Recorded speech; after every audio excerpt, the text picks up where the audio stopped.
ہمارے YouTube channel کو subscribe کریں تاکہ آنے والے ویڈیو آپ تک سب سے پہلے پہنچیں۔ حامدا و مسلیا و مسلما اما بعد، قال اللہ تبارک و تعالی عز و جل فی الکتاب المبین والقرآن الکریم، فاعوذ باللہ من الشیطان الرجیم، بسم اللہ الرحمن الرحیم۔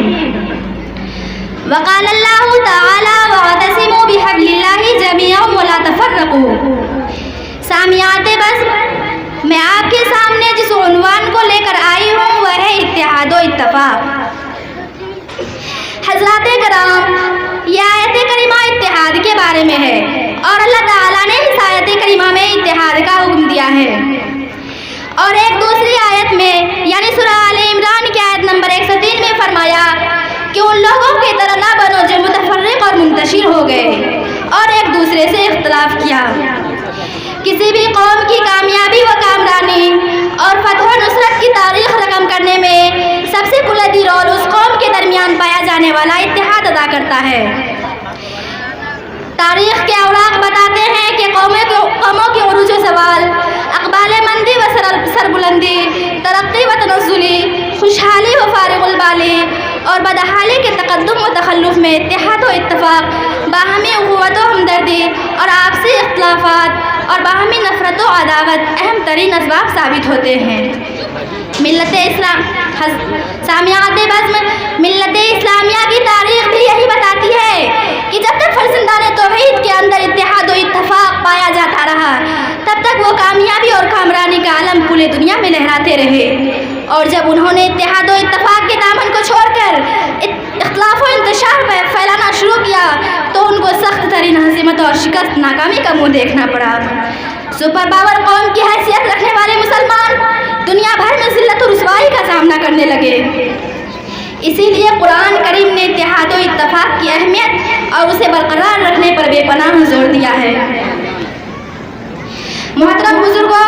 واضح طور پر اللہ تعالیٰ نے قرآن کریم میں کہا ہے جس کا ترجمہ یوں ہے کہ تم اللہ تعالیٰ کی رسی کو مضبوطی کے ساتھ پکڑے رہو اور پراگندہ نہ ہو جاؤ، اور تم اپنے اوپر اللہ تعالیٰ کے اس فضل کو یاد رکھو کہ تم آپس میں ایک دوسرے کی دشمن تھے تو اس نے تمہارے دلوں کو جوڑا اور تم اس کی رحمت سے بھائی بھائی بن گئے،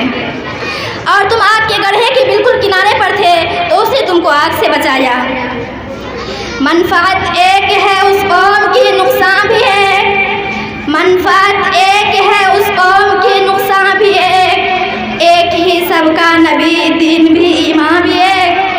حرم پاک بھی، قرآن بھی، اللہ بھی ایک، حرم پاک بھی، قرآن بھی، اللہ بھی ایک، کچھ بڑی بات ہی ہوتے جو مسلمان بھی ایک۔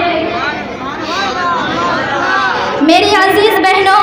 احادیث رسول، آثار صحابہ اور امت کے تمام مصلحین، داعین، ائمہ، علماء